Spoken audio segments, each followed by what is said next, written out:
Graças e paz, amados. Vocês podem assentar, tomar os assentos de vocês, ficar, isso aqui eu posso tirar, né? Ficar à vontade. Coisa boa rever os irmãos. Eu não tinha visto a irmã Leia, ela tá ali, agora que eu tô vendo. Que benção, amada, te rever. Irmã Leia é uma querida, né? Uma querida nossa. Eu até penso que se tem alguém no mundo que não gosta da irmã Leia, acho que não devia nem ter nascido. Acho que não, né, amada? Que serva de Deus, gentil, né, muito amorosa. Conheço a irmã Leia, como também o pastor Naldo. Eu acho que uns 18 anos aproximadamente, lá desde o Jardim Augusta, se não me falha a memória, é por aí, né, pastor? Uns 18 anos, alguma coisa assim, 18 para 19. Eu acho que até 19, porque eu me lembro que eu não tinha casado ainda, né? Eu tenho 18 anos casado com aquela jovem senhora ali. E na época eu era solteiro ainda e frequentava aqueles cultos abençoados ali. E o pastor Naldo, na ocasião lá, também ministrava, né? Eu ainda jovem no ministério. Para mim foi muito abençoador ter contato. Pastor Daniel, pastor Naldo e tantos outros obreiros também, né? Não estão aqui, mas acredito que alguns ainda fazem parte do ministério. Como o pastor disse, a gente passou aqui também, se não me falha a memória, assim, diretamente, né? Servindo os irmãos aqui durante 4 ou 5 anos com cursos teológicos, né? Me lembro que num período de 2 anos aqui, junto com o pastor Manuel, nós tínhamos 2 turmas simultaneamente de teologia, um nível básico e um nível médio. E depois, aí até recente, né, 1 ano e pouco atrás, ainda nós estávamos aqui servindo os irmãos. Passamos talvez também uns 2 anos, alguma coisa assim. 4, 5 anos, Deus nos deu esse privilégio. E sou grato ao pastor Naldo por ter aberto, né, a porta aqui da igreja para nos dar esse espaço para que a gente pudesse estar compartilhando, contribuindo na vida de alguns irmãos que eu me alegro, né? Vejo esses irmãos hoje desenvolvendo ministério, continuando na vida cristã, né? O Van como um fruto também dessa época, né, pastor? Hoje um obreiro aqui engajado, uma das pessoas, a gente acompanha, né? A gente tem assim um relacionamento que hora a gente está mais perto e hora a gente está mais longe, né? Mas a gente sempre acompanhando os irmãos, orando pelos irmãos, pela família, né? Acompanhando aí as conquistas, acompanhando as adversidades também. Então a gente se alegra bastante pela oportunidade e eu quero agradecer mesmo a Deus pela vida do pastor Naldo, que nunca, nesses anos todos que a gente tem contato, nunca deixou de ser gentil comigo, educado. E eu não estou aqui rasgando seda. Eu estou falando isso porque é um propósito daquilo que eu quero trazer e falar de relações, né? Então esse é o propósito de expor tudo isso aqui. Porque, na verdade, nós sabemos que tudo isso, tudo que a gente produz de bom, tudo que a gente, de alguma maneira, realiza, que é proveitoso, que é útil, né, que é abençoado para a vida das pessoas, é porque a graça de Deus opera através das nossas vidas, não por causa de nós, mas apesar de nós todos. Então nós temos que ter sempre essa consciência que a graça de Deus pega pessoas como nós, ruins na essência, na natureza, e consegue, né, de uma forma inexplicável, fazer com que através de nós coisas úteis, boas, aconteçam e aí alcance pessoas. Mas tudo isso é porque Jesus, o nosso Senhor, morreu na cruz do Calvário e nos deu o seu Espírito. Então, louvado seja o nome de Jesus, sempre, sempre. 1 João, capítulo de número 4, quero compartilhar com vocês aqui esse texto. Vou ser muito objetivo. Gabrielzinho está ali, ele veio acompanhando hoje, né? Gabrielzinho, a turma toda ali. Esse menino querido também, filho de uma família querida. E outros irmãos aqui, a gente não vai citar pelo nome porque às vezes até esquece de um e de outro, né? Mas enfim, irmãos, eu estou entre família aqui. É tão bom como a gente está assim nesse ambiente, né? E eu nem me preocupo em pregar. Então já estou avisando, não vou pregar, né? Não me preocupo com performance na pregação, porque eu vou fazer uma homilia como na palavra ela propõe, né? Que é uma conversa familiar, né? Não vou pregar aqui me preocupando com a exposição técnica. Embora, claro, vou trazer algumas informações que eu acho necessária para entender aquilo que eu quero expor para vocês, compartilhar para vocês. Mas não é um pregador, não é uma pregação. Não é uma exposição também de cunho teológico necessariamente técnico. Mas eu quero partilhar aquilo que Deus tem ministrado ao meu coração, aquilo que eu tenho entendido que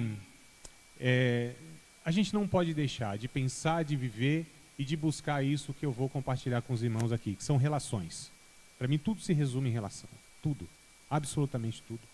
E o nosso problema, eu digo, da humanidade, é por conta de relações que são desajustadas, não amadurecidas, equivocadas nos tratos, equivocadas muitas vezes em contato que a gente pensa que é hierarquizado, e a gente precisa rever nossas relações, porque nós nos equivocamos desde Adão, quando Deus perguntou para o homem a respeito da mulher ou a respeito dele mesmo, enfim, daquela situação, e ele transferiu uma responsabilidade dizendo: foi a mulher que o Senhor me deu, Senhor. Né? E dali para cá começou assim uma dificuldade muito grande relacional. E tanto é que perguntaram para Jesus, um advogado da lei perguntou para Jesus: Senhor, qual é o maior mandamento? Qual é assim, o mandamento tópico, o mandamento dos mandamentos? Jesus disse: o mandamento é que vocês resolvam as relações de vocês, amar a Deus, o próximo e a ti mesmo. Acabou, isso resume tudo, absolutamente tudo. É simples, não é simplório, porque a prática disso que é o desafio maior que nós temos, né? A gente sabe que viver com os irmãos no céu vai ser a glória, mas viver com os crentes aqui na terra aí já é outra história. Então a gente sabe que nós temos dificuldades enormes por conta das nossas limitações e porque nós somos pecadores. 1 João capítulo 4, versículo 11 ao versículo 21. Aliás, desculpa, eu vou ler desde o 7, tá? Do 7 ao 21, pegar o texto todo.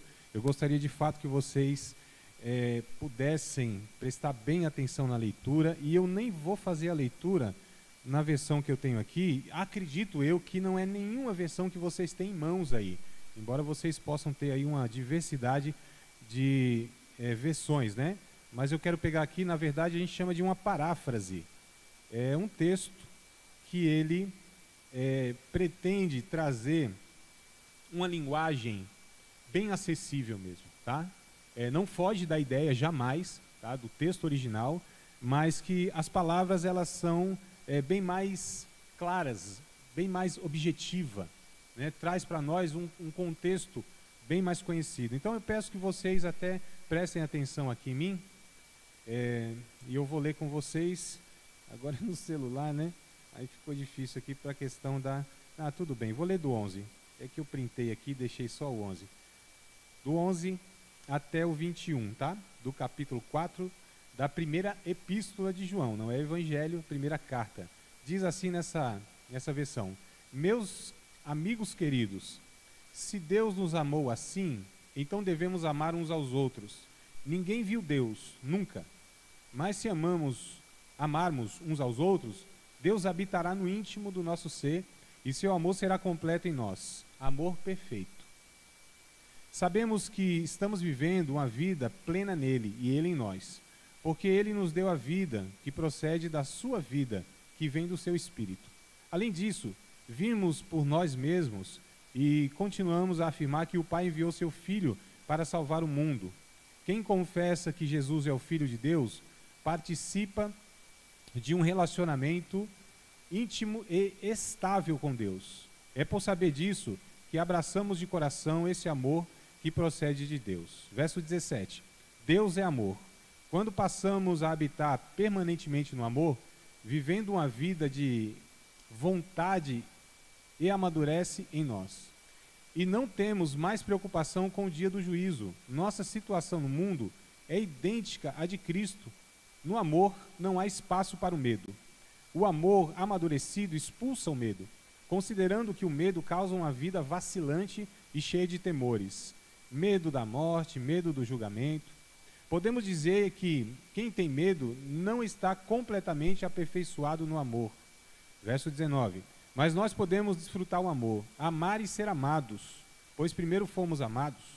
Por isso agora podemos amar. A verdade é que ele nos amou primeiro. Verso 20 e 21. Se alguém se vangloria dizendo, eu amo a Deus, mas odeia e despreza o seu irmão, é mentiroso. Se não ama a pessoa que vê, como pode amar a Deus a quem não vê? O mandamento que temos da parte de Cristo é sem rodeios. Amar a Deus. Se vê na prática de amar o próximo. Vocês precisam amar os dois. Amém. Pai, eu quero ser grato a Ti, Senhor, nessa noite, mais uma vez, Senhor, pela oportunidade e o privilégio de partilhar uma porção da Tua palavra com os meus irmãos, minhas irmãs que estão aqui, minha família, aqueles pelos quais o teu Filho, Senhor, nosso Senhor, morreu naquela cruz. Peço que o teu Espírito, Senhor, possa alcançar as nossas mentes e os nossos corações. Que a tua palavra ela possa de fato, Senhor, transformar o que é necessário nessa noite em cada um de nós. Tu bem conheces, bem sabes. Tu sondas, Senhor, aquilo que pensamos, aquilo que sentimos, as nossas intenções. Conhece a cada um de nós, não só aqui num culto, numa liturgia, mas sabe, Senhor, quem nós somos, temos sido, pensado, desejado, projetado e nos relacionado, onde nós vivemos. Senhor, por isso eu te peço que o teu Espírito nos alcance mais uma vez e que possamos, Senhor, aqui absorver a tua palavra, aquilo que o Senhor quer falar conosco, ainda que ela seja antipática, mas que possamos entender, Senhor, e discernir, Senhor, a tua voz aqui, conhecer o timbre da tua voz, Senhor. Aquilo que não é tua voz, Senhor, que de fato nós não possamos jamais, Senhor, absorver, mas sendo o Senhor que fala, que possamos nessa noite estar aqui com o coração desnudo, um coração rendido a Ti. Fala conosco, Senhor, pela Tua graça e misericórdia. Amém. Graças a Deus, queridos. Amados, nós fomos chamados para amar. Essa é a bem da verdade. Essa epístola aqui, essa primeira carta de João, como a segunda e a terceira carta de João, ela foi escrita, né, pelo apóstolo João, leva o seu nome, o mesmo que escreve o Evangelho de João e Apocalipse. Então ele escreve esses cinco livros da Bíblia. É interessante que o ano que João escreve aqui, que é o ano 81, onde Domiciano, um dos imperadores na ocasião, ele assume o Império Romano, império esse que já estava perseguindo os cristãos há muito tempo, porque no ano 70 Jerusalém já havia sido destruída, já havia sido invadida, ou seja, os judeus já tinham se espalhado pelo mundo e os cristãos também estavam sendo perseguidos, mortos, torturados, enfim. Havia uma grande dificuldade, uma grande adversidade naquela ocasião de você ser cristão, dos irmãos ali professarem Cristo. Perdiam absolutamente tudo, direito à liberdade, perdiam seus bens, perdiam a pátria, enfim, tinham que viver como animais fugitivos, como criminosos, pessoas que muitas vezes eram tratadas menos do que um animal, porque eram mortos e jogados assim, literalmente em qualquer lugar, no meio da rua, enfim, não eram nem sepultados. Os outros irmãos é quem pegava muitas vezes, né, muitos corpos dos irmãos, e aí enterravam, fazia, né, o enterro digno. Tanto é que aí que surge, né, nesse período que surge a ideia de cemitério. Cemitério não existia como nós, né, temos hoje, não havia, era uma questão totalmente diferente, o sepultamento. Tanto é que a ideia, né, é cristã, lugar onde se dorme. Então, entendendo que o cristão não morria, ele estava dormindo, ele estava descansando em Cristo, né? Então, cemiterium tem aí no latim essa ideia de lugar onde se dorme, enfim. Mas João não se preocupa, como Paulo se preocupa, como outros apóstolos se preocupam, em falar, encorajar os irmãos, advertir, exortar a respeito da grande perseguição que estava tendo. Ele se preocupa internamente como que esses cristãos estavam vivendo. Ele se preocupa como eram os relacionamentos entre os irmãos, como eles deveriam então se relacionar. Então cada uma dessas 3 cartas aqui de João, ela é entusiasticamente relacional, incentivando a comunhão íntima com o Senhor e com os outros cristãos. A gente vai perceber isso aqui. Nas 3 cartas aqui, na primeira ele fala sobre andar na luz. A gente vai ver aqui na primeira carta, no capítulo 1, dizendo que Deus é luz. Essa expressão idiomática refere-se a ser honesto consigo em relação ao pecado. Porque se Deus é luz, não tem nada encoberto diante dele e ele vê tudo aquilo como de fato é real. Nós não vemos a realidade das coisas. Nós somos obscurecidos muitas vezes, ora pela nossa arrogância, ora pelo engano do pecado que nos anestesia, pelas justificativas que nós queremos trazer a respeito de nós mesmos, mas Deus vê o pecado como de fato ele é, vê todas as coisas. E aí João diz, ande na luz, porque Deus é luz. Aquele que diz que não tem pecado, ele está fazendo Deus mentiroso, verso 8 ao verso de número 10 do capítulo de número 1. Então ele fala a respeito sobre isso. Na segunda epístola ele fala sobre apegar-se à verdade. A verdade. Nos nossos dias, amados, que verdade que nós estamos falando? Que verdade? Quem é que está com a verdade? Assembleia, Metodista, Batista, Universal, Católica. Quem que está com a verdade? Os intelectuais, os ateus, os evangélicos, religiosos. Quem tem a verdade? Ninguém. Ninguém tem a verdade. Nós não temos a verdade absoluta. Porque a verdade, ela não cabe na manipulação de alguém, não cabe na mente de alguém. Ninguém abarca a verdade. Por mais honesto, sincero, verdadeiro, bem intencionado que seja, nós estamos em busca da verdade. Nós estamos nos relacionando com a própria verdade, que não são apenas labores teológicos, que não são apenas ideias.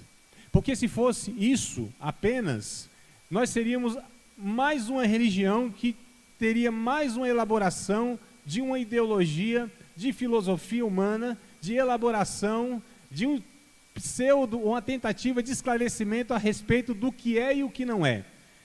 O Evangelho não tem nada a ver com isso, embora tenha, de fato, as suas doutrinas, as suas regras, mas não é isso, amados, que nós nos relacionamos. A verdade, para nós, evangélicos, cristãos, é uma pessoa. Jesus disse: eu sou o caminho, a verdade e a vida. A vida cristã resume-se não em ter regras teológicas elaboradas, proferidas e pregadas, mas sim em ter um relacionamento pessoal com o próprio Deus, com Cristo Jesus, andarmos com Deus, conhecermos a Deus, não apenas no intelecto, no entendimento. Isso também se faz necessário e é indispensável, porque é a partir do entendimento que nós somos transformados. Mas também com isso é necessário que cada um pessoalmente se relacione com Deus, e isso é um privilégio após a morte de Cristo e não era antes, porque antes havia uma burocracia, havia uma liturgia, havia um bocado de coisa que dificultava o ser humano pessoalmente se relacionar com Deus.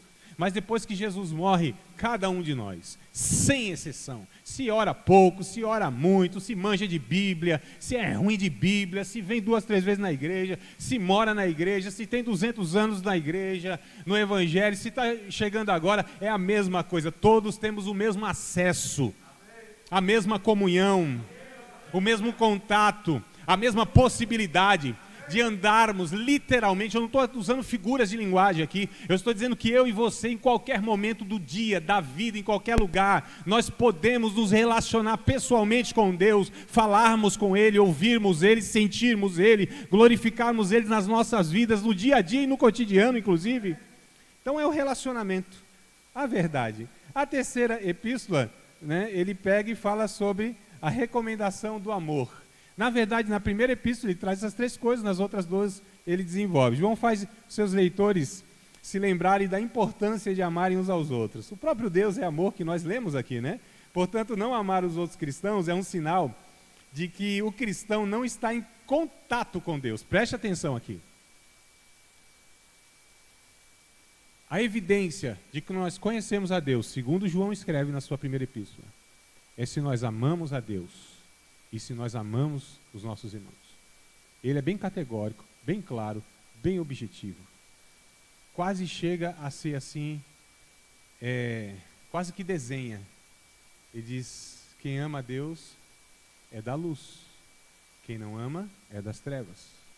Quem ama é de Deus, quem não ama é do diabo. Quem diz que ama a Deus, mas destrata o seu irmão, está totalmente equivocado. As palavras são exatamente essa. Categoricamente, simples assim. Não dá margem para que as pessoas fiquem na dúvida. O que é Evangelho? O que Deus quer de mim? Quais são as doutrinas? É amar. Quem ama cobre multidão de pecado, como Tiago disse. Quem ama entende de fato quem é Deus, a proposta do Evangelho. Quem ama viu Deus, conhece Deus. E quem não ama, não viu Deus. Pode, Jesus disse, inclusive ser usado pelo Espírito Santo através do carisma, e nós pentecostais temos nos iludido muito. Há um século, ou um pouco mais de um século para cá. Porque a evidência, a explosão do mundo do Evangelho, a partir de Azusa, um pouquinho antes, se evidenciou a operação do Espírito através das manifestações dos dons espirituais. E Jesus disse: tem pessoas que na eternidade, diante de mim, vão querer se justificar dizendo: Senhor, em teu nome nós realizamos coisas extraordinárias, milagres. Falamos línguas, curamos enfermos e expulsamos demônios. E Jesus virará para essas pessoas e dirá assim: apartai-vos de mim, malditos, eu não vos conheço. Não é que Jesus não sabia da existência deles. Jesus não tinha relacionamento de amor, não tinha intimidade. Vocês que praticam a iniquidade. E quem pratica a iniquidade? Todo aquele que não ama. É simples também assim. E a fé evangélica, ela é caracterizada pela reconciliação das 3 esferas de relacionamento, como eu já disse aqui: Deus, nós e o próximo. Com Deus é até muito fácil, porque Jesus resolveu isso. A nossa pendenga, a nossa arenga que nós tínhamos com Deus, isso foi resolvido. Paulo diz em Romanos capítulo 5, versículo de número 1, e tendo paz com Deus, está tudo resolvido. É muito fácil pecar e ir até Deus, porque um ser generoso daquele, amoroso, um ser compassivo, misericordioso, é muito fácil eu confessar para Deus e Ele me perdoa e está tudo certo. A grande dificuldade que nós temos é na segunda esfera de relacionamento, que é com as outras pessoas, que é igual a nós. Para que a gente reconheça que nós ofendemos e erramos a respeito de uma pessoa e pedir perdão. É por isso que é muito mais fácil eu dobrar o joelho e pedir perdão a Deus pela ofensa que eu tenho cometido com os outros, do que ir até a própria pessoa e me humilhar diante dela e reconhecer. E isso muitas vezes se dá no âmbito de um casamento, no âmbito de um relacionamento dentro de uma casa, nem sempre na questão aqui, né, que a gente fala eclesiasticamente, aqui na família da fé. Quanto mais próximo, é mais difícil. E a gente precisa entender, amados, que o que caracteriza a nossa espiritualidade é o amor. Quem não ama não é de Deus. 1 João, capítulo de número 3, bora lá, vocês estão com a Bíblia aberta aí? Eu disse que não ia ser pregação coisa nenhuma, não tem performance de pregador aqui, só tem aqui um compartilhar com a família da fé. 1 João, capítulo 3, versículos números 10 ao 18. Nisso são manifestos os filhos de Deus e os filhos do diabo. Olha o critério aqui para a gente aqui avaliar quem é filho de Deus e quem é filho do diabo. Veja bem como o negócio é claro, irmãos, aqui. João diz: nisso são manifestos os filhos de Deus e os filhos do diabo. Qualquer que não pratica a justiça e não ama seu irmão, não é de Deus. Porque esta é a mensagem que ouviste desde o princípio, que nos amemos uns aos outros. Não como Caim, que era do maligno e matou seu irmão. Por que causa o matou? Porque as suas obras eram más e o do seu irmão justas. Meus irmãos, não vos maravilheis se o mundo vos aborrece. Nós sabemos que passamos da morte para a vida. Por que nós sabemos que passamos da morte para a vida? Tem cristãos, inclusive, têm dúvida da sua salvação. Para você saber se você é salvo ou não, é isso aqui, ó. Você passou da morte para a vida, se ama os irmãos. Quem não ama seu irmão, permanece na morte.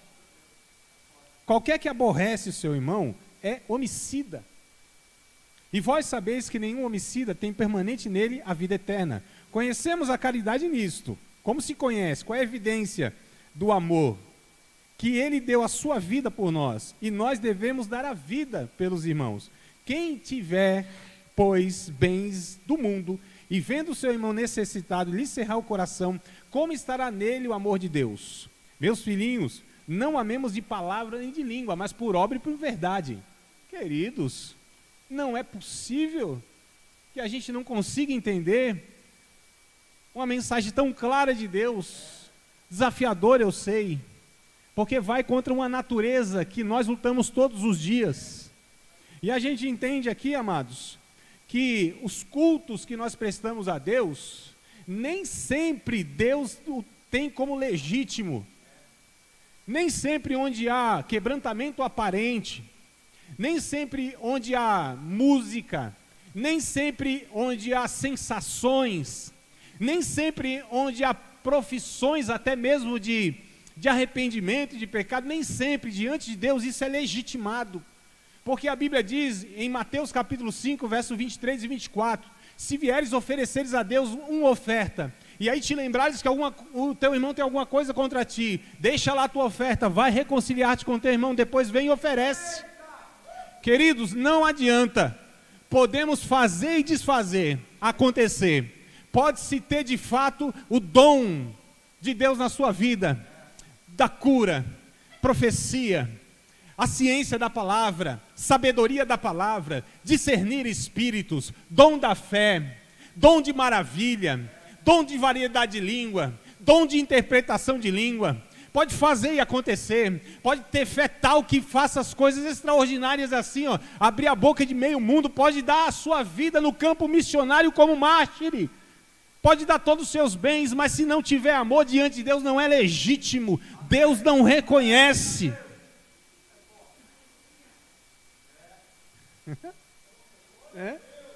Veja que coisa interessante, dinheiro aqui na Salva, tesouraria recebe muito bem, obrigado, Deus te abençoe, mas Deus jamais recebe nada de ninguém se não recebê-lo primeiro. Lembra que a gente falou aqui do Caim? O João falou do Caim e o Abel? O que aconteceu? O primeiro culto da história da humanidade.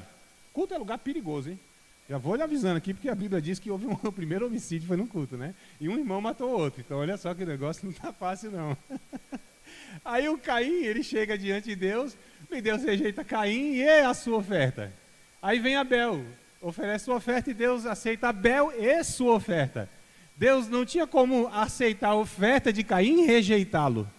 E nem rejeitar a oferta do Abel e aceitá-lo. O texto diz, Deus não recebe nem a oferta de Caim e nem o Caim.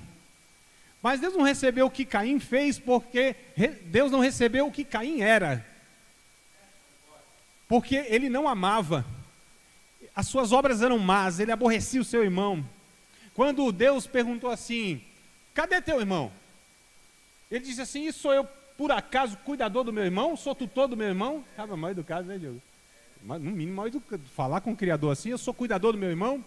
Primeira oração que foi ouvida por Deus foi aquela que nunca foi feita, porque diz Deus, eu ouvi o sangue do teu irmão clamando desde toda a terra.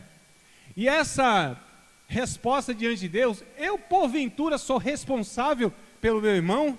Eu tenho alguma coisa a ver com o meu irmão?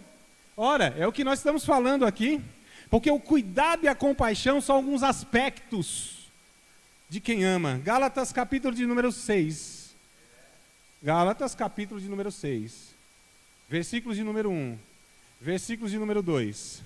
O texto bíblico nos adverte da seguinte maneira: irmãos, se algum homem chegar a ser surpreendido na alguma ofensa, vós que sois espirituais. Quem é espiritual na ótica de Paulo, aqui na carta de Gálatas, é aquele que gera o fruto do Espírito: amor, gozo, paz, longanimidade, benignidade, bondade, fidelidade, mansidão e temperança. Amor, 2 pontos, o resto vem no combo. Entendeu, queridos?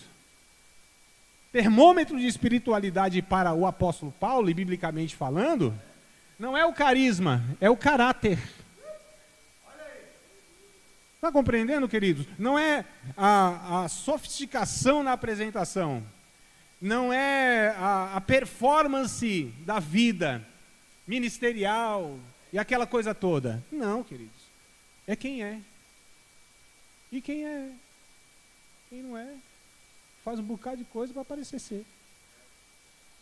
Né? Se preocupa com imagem, com reputação, com ministério, com um bocado de coisa. Se preocupa com tantas outras coisas, menos com aquilo que deve se preocupar, que é com a sua vida diante de Deus. Então, vós que sois espirituais, encaminhai o tal com espírito de mansidão, olhando por ti mesmo, para que não sejas também tentado. Verso 2. Levai as cargas uns dos outros, assim cumprireis a lei de Cristo. Não é que no Novo Testamento não tem lei. Tem lei. E a lei é a lei do amor. Essa é a lei que a gente deve cumprir. Cumprindo essa, queridos, está tudo certo. A gente está manifestando uma natureza que em nós foi gerada. Colossenses capítulo 3, verso número 16. Colossenses capítulo 3, versículo de número 16.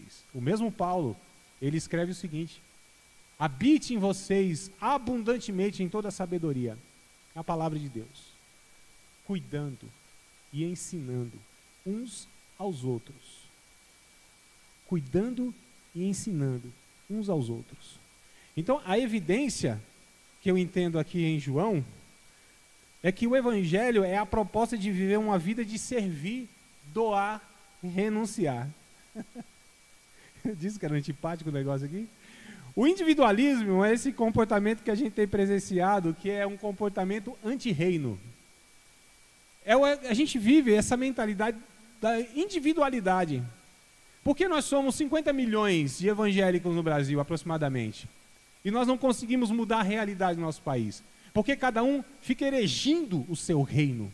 Cada um defende as suas ideologias. Cada um pensa que Deus o chamou como um membro fora do corpo. Só existe uma igreja de Cristo. São aqueles que manifestam o amor, aqueles que manifestam a natureza de Cristo, aqueles que se doam, renunciam, e não têm a sua vida como propriamente sua valiosa, e sim a do outro como sendo mais importante. Mesmo o apóstolo Paulo, no capítulo 2 de Filipenses, versículos número 4 aproximadamente, ele vai dizer, verso 3, 4 e 5, nada façais por vanglória, mas sim por humildade, considerando os outros superiores a si mesmo, e tende o mesmo pensamento que houve também em Cristo Jesus, que sendo em forma de Deus, não teve por direito o seu, não reivindicou ser igual a Deus, antes aniquilou-se a si mesmo, foi achado na forma de servo, e achado em forma de servo, se humilhou até a morte e morte de cruz. Veja bem, que coisa interessante. O individualismo não cabe na vida de um servo de Deus. Quer ver onde a gente muitas vezes expressa mais a nossa individualidade? Num culto que nós chamamos de ceia.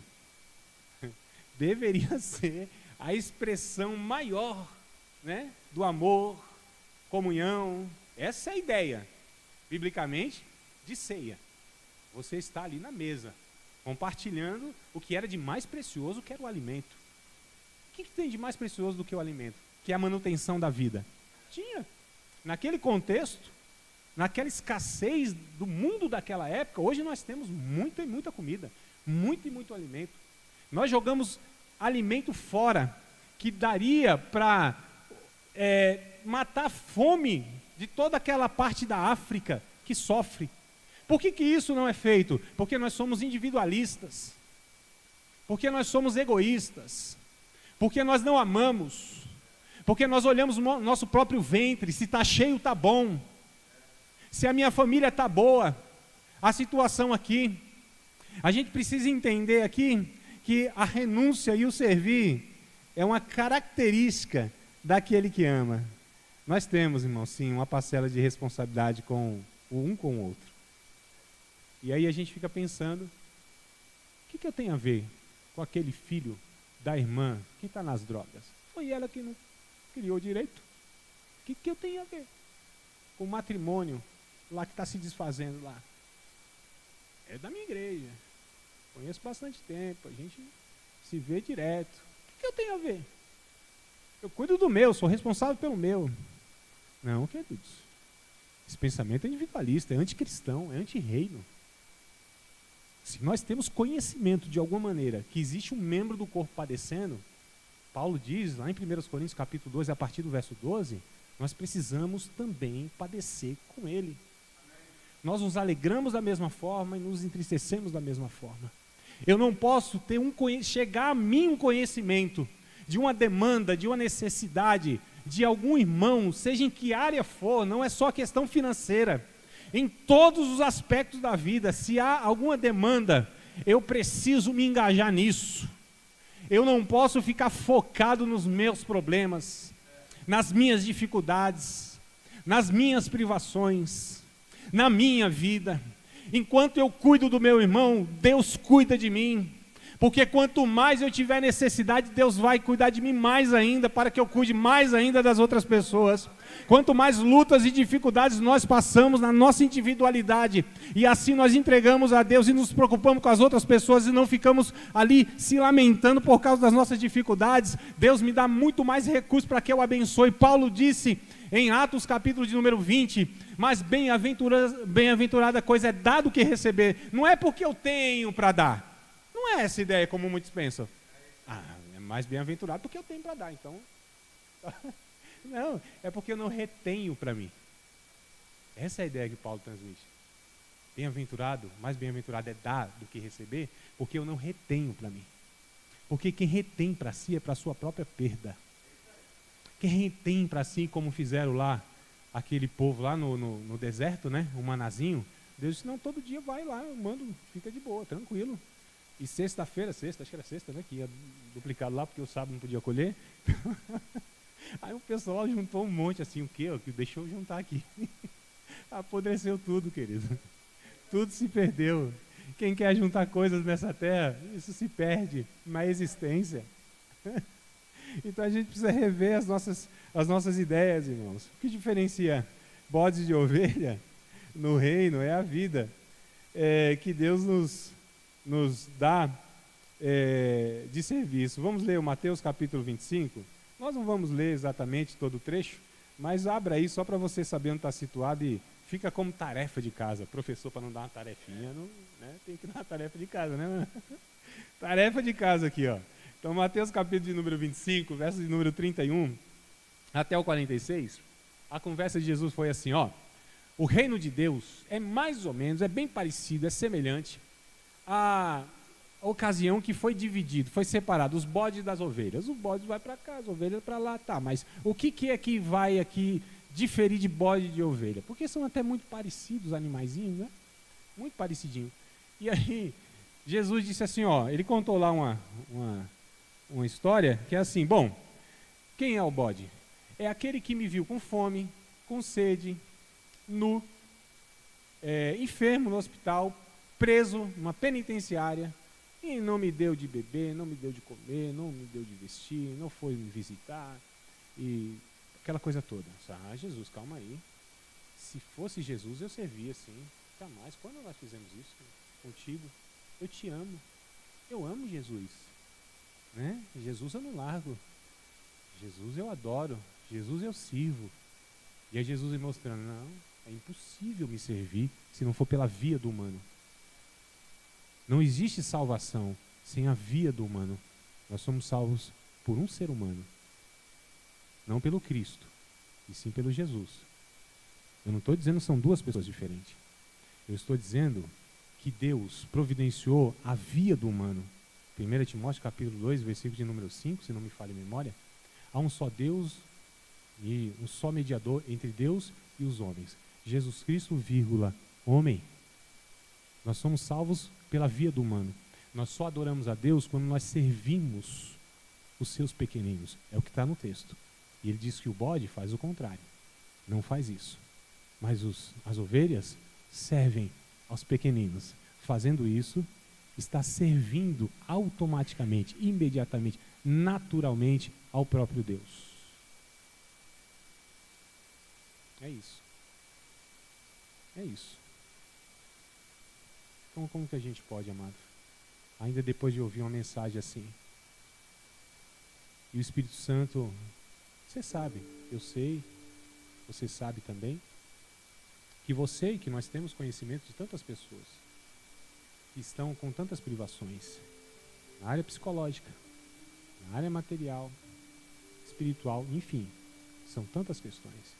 E a gente pode e deve, não como dever, como de uma obrigação, mas por causa de uma natureza que a gente tem, que ama. Por que ama? O texto nós lemos, porque nós somos amados, fomos amados. O Deus é simples. O texto que eu li aqui parafraseado vai dizer isso. Nós amamos porque fomos amados. Só quem é mal amado que não ama. Né? É um bocado de mal amado. Aí não ama mesmo. Tem carência. Aí fica sugando, acha que é a vítima do mundo. Acha que ninguém olha para ele, acha que é o centro da história. Acha que Deus tem que servi-lo. Ninguém vai visitá-lo. E você já visitou quem? Ninguém me socorre, mas você socorreu quem? Mas ninguém me trata bem, mas você trata bem ou tratou bem quem? O que você quer dar, ou melhor, o que você quer receber se não deu coisa alguma daquilo que você exige? Mas nós recebemos o amor de Cristo, queridos. É por isso que nós devemos amar, nós amamos, nós servimos, nós renunciamos E isso nós fazemos porque é característica de quem serve a Deus e quem é nascido de Deus. Nós devemos amar na igreja, na empresa, na família e na sociedade. E amar é isso. Amar é você olhar para o outro, não vê-lo como outro, e vê-lo como aquilo que Adão via antes do pecado. Adão olhava para a mulher e dizia: esta é osso dos meus ossos, carne da minha carne. Depois do pecado, Senhor, não tem nada a ver com essa situação aqui, não. É ela que vacilou. Sou fiel ao Senhor, 200 anos aqui na igreja, nunca pequei, nunca me afastei, tu sabes que eu te amo, né? E aí o pai disse: como assim? Você está o tempo todo aqui, não desfruta do que eu tenho para você, que é relacionamento comigo, para reproduzir o amor? Você não consegue amar o teu irmão que está vindo lá de longe, todo zoado? Pode ir essa linguagem aqui? Pode. Todo zoado, arrebentado, todo feio. Esse menino desprezou tudo, acabou com tudo, a herança e tal, e ficou lá emburrado, birra. Ah, meu pai nunca me deu nada assim para me alegrar. Perdido eternamente na casa do pai. E aí Jesus conta uma parábola lá em Lucas, a respeito de uma mulher. Vocês bem conhecem essa parábola? Aquela mulher, assim, meio que as pessoas viam ela como uma pecadora notória, de fato era, socialmente falando, né? Socialmente falando era. E aí Jesus disse: mas por que ela me trata assim? Porque ela ama muito. Por que ela ama muito? Porque os seus pecados foram muito perdoados.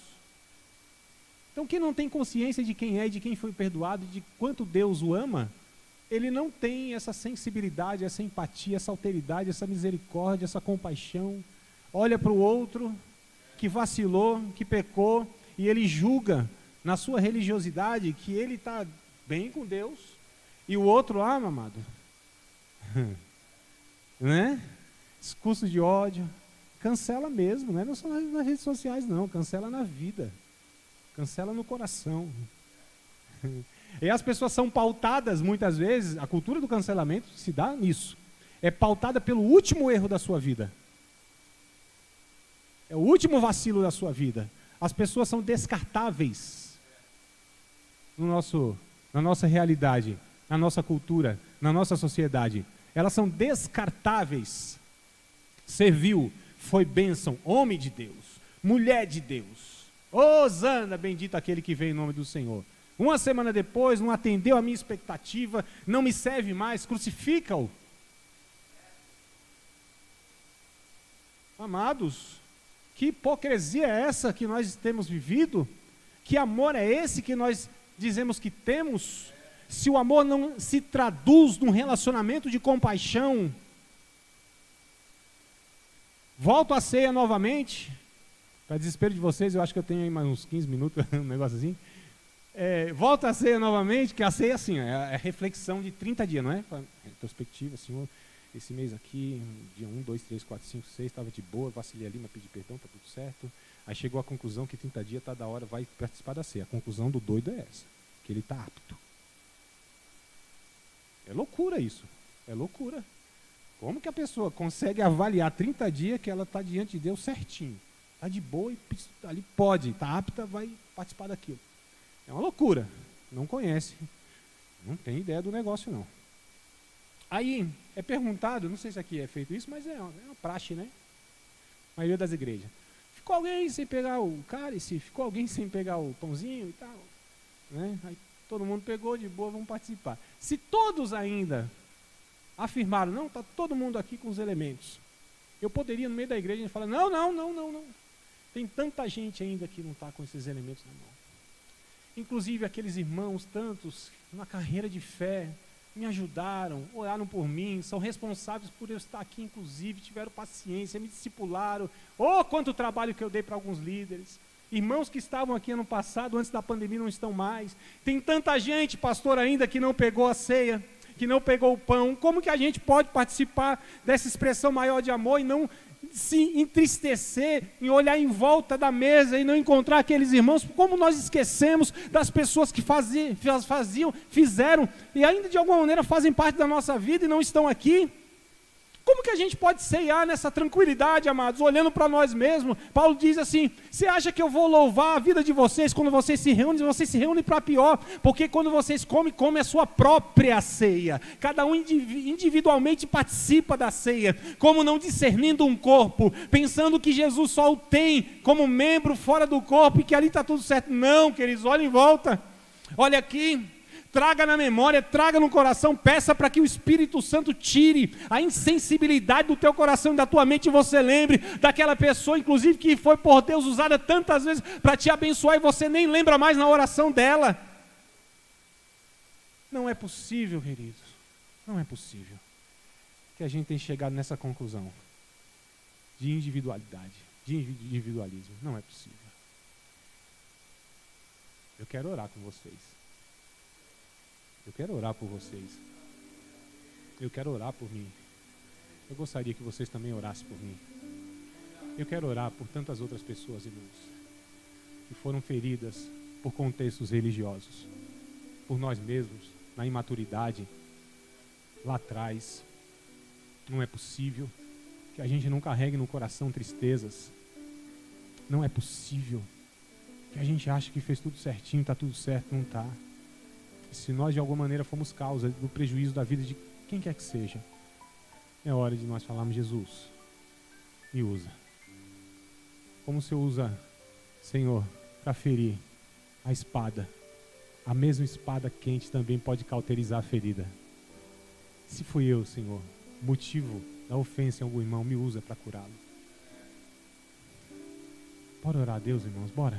Vamos pedir para que o Espírito Santo assim de fato possa nos encher da sua natureza, para que a gente ame, não só de boca, como disse João, não só por palavras, mas por obra e em verdade.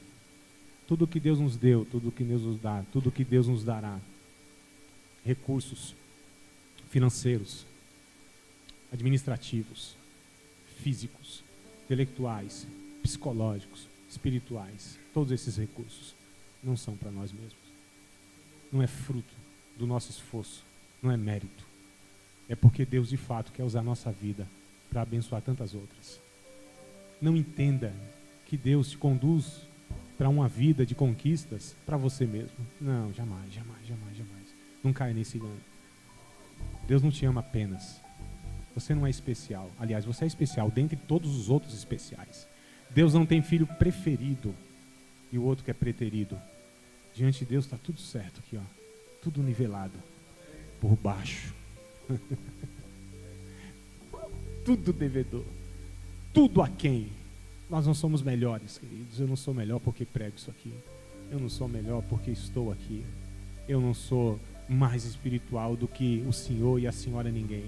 Não sou melhor, não mereço coisa nenhuma. Eu não estou falando com uma falsa humildade. Estou falando de uma consciência e uma convicção de quem eu sou, dos meus pecados. Eu não posso jamais olhar para quem quer que seja e menosprezá-lo. Essa ideia hierárquica que nós temos vivido, onde líderes pensam que são melhores e Deus escolheu por causa das suas virtudes, e eles entendem que eles devem ser honrados pelos outros. Não, no sentido de tratamento não, isso é acepção de pessoa, é pecado. Tratamento é igual para todo mundo. Nós devemos servir. Quanto mais Deus nos dá, mais Deus quer nos humilhar, mais Deus quer nos esmagar. Quanto mais Deus nos concede seus recursos, suas virtudes, é para que nós entendamos que Ele quer nos usar para abençoar as pessoas. Não a nós, Senhor, não a nós, Senhor, mas ao Teu nome da glória. Pai, eu quero ser grato a Ti, Senhor. Eu quero louvar o Teu nome nessa oportunidade que o Senhor me dá. Meu Deus, Senhor, todos nós, sem exceção, somos devedores e devemos, Senhor. A Ti não devemos nada, Senhor, porque o Teu Filho pagou por nós, mas nós devemos o amor uns aos outros. Senhor, quanto amor o Senhor tem derramado sobre nossas vidas, quanto perdão o Senhor tem nos concedido diariamente, Senhor. Oh Deus, não nos deixa, Senhor, encontrar o nosso servo ou teu servo, ou o servo do rei, descendo as escadas e oprimi-lo, dizendo: paga-me o que me deves. Ah, Deus, não nos deixe cair nesse engano, Senhor. Não nos deixa, Pai, porque o Senhor nos perdoou tanto. Nos traz, Senhor, a consciência, se não temos ela sensível dessa forma, mas nos traz a consciência de quão somos pecadores diante de Ti, para que possamos olhar o nosso irmão, seja ele quem quer que seja, Senhor, e nós o vermos, ó Deus, como superiores a nós. Não nos deixa cair no engano, Senhor, a soberba do fariseu, do religioso, do hipócrita, achando, Senhor, porque dá o dízimo, ora e jejua 2 vezes na semana e é melhor do que o miserável que está do nosso lado, mas que possamos ser esse que bate no peito, nem tem coragem de levar a cabeça ao céu, que possamos ter a convicção de dizer: tem misericórdia de mim, pecador. Deus, se tem uma coisa que eu preciso, Pai, é aprender a amar. E aprender a amar, Senhor, aqueles que estão perto, mas muitas vezes não estão próximos. Oh Deus, quantas pessoas eu vejo, mas não enxergo. Quantas pessoas, Senhor, convivem comigo de perto, mas não são próximos. Que possamos nos aproximar uns dos outros, como naquela mesa que estava o Senhor e os 12. O Judas estava lá, Senhor, e o Senhor não deixou de oferecê-lo e de estender a possibilidade da continuidade da comunhão. Senhor, o caráter de Judas não alterou o teu, e o caráter das outras pessoas que não possam alterar o nosso. Que possamos amar, ainda como Paulo disse, amando cada vez mais, ainda que sejamos menos amados. Não importa, Senhor, se não sejamos amados pelos outros, porque fomos por Ti e não temos carência alguma de sermos amados por ninguém, porque o Teu amor nos basta, nos preenche. O Teu amor, Senhor, é suficiente para que eu ame, perdoe, mesmo não sendo amado e mesmo sendo ofendido 70 vezes. Senhor, que a minha postura seja de perdoador, ainda que do outro seja de ofensor. Não me deixe inverter isso, Senhor, e não me deixe me relacionar, Senhor, com interesses, mas que eu possa, Senhor, como Jesus, oferecer-se em prol do outro, mesmo que não tenha a reciprocidade, mesmo que não tenha a devolutiva, mesmo que não tenha a proporção desejada, mas que eu possa amar, Senhor. Me ajuda. Não consigo fazer isso. É impossível que eu faça. Mas a Tua graça, Senhor, pode me aperfeiçoar no amor, em nome de Jesus. Em nome de Jesus. Glória a Deus. Graças a Deus. Deus abençoe, queridos. Recebi um novo coração do Pai, coração regenerado, coração transformado, coração guerreiro. Glória a Deus. Oh, coisa boa. A mensagem foi tão difícil que os irmãos tentaram animar com a música ali, né? Queridos, mais 5 minutos só, tá? Quem me dá 5 minutos aqui? 5 minutos. 5, 10, 15, 20. Tô brincando, é rapidinho. Tem um livreto aqui, ó, tá vendo? O líder servo, diaconia e excelência do ministro. Eu escrevi sobre 6 virtudes de um líder cristão, tá? Não falo sobre técnicas de liderança, performance, nada desses negócios aí. Eu falo sobre virtudes. Um líder cristão, líder eclesiástico, líder na sua família, enfim, aquele que de alguma maneira está exercendo sobre o outro uma orientação, uma influência, alguma coisa nesse naipe aí. Então, esse livro aqui eu escrevi com todo o carinho para estar abençoando os irmãos.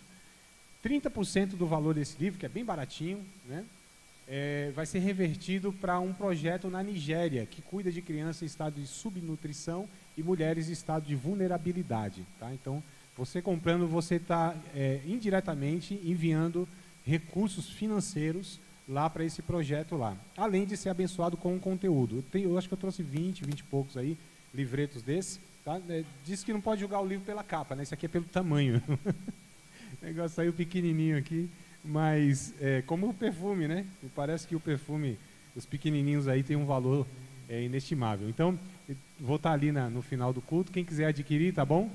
Além de estar sendo abençoado, como eu disse, com uma literatura, vai estar também me ajudando a alcançar e abençoar na prática, amar na prática pessoas que precisam não só do alimento, da comida, mas precisam lá de um afeto, porque muitos desses meninos, alguns são soro positivo, muitos deles são órfãos porque os seus pais, eles morreram, né, de HIV, então eles recebem não só a questão do alimento em si, atendimento clínico, mas recebem afeto, carinho, amor, referência de família de alguma maneira, tá bom? Então é esse amor que eu tenho falado aqui com vocês, estou tentando fazer isso um pouquinho na prática aí, a partir disso aqui, tá bom? Deus abençoe. Glória a Deus. Amém, meus amados?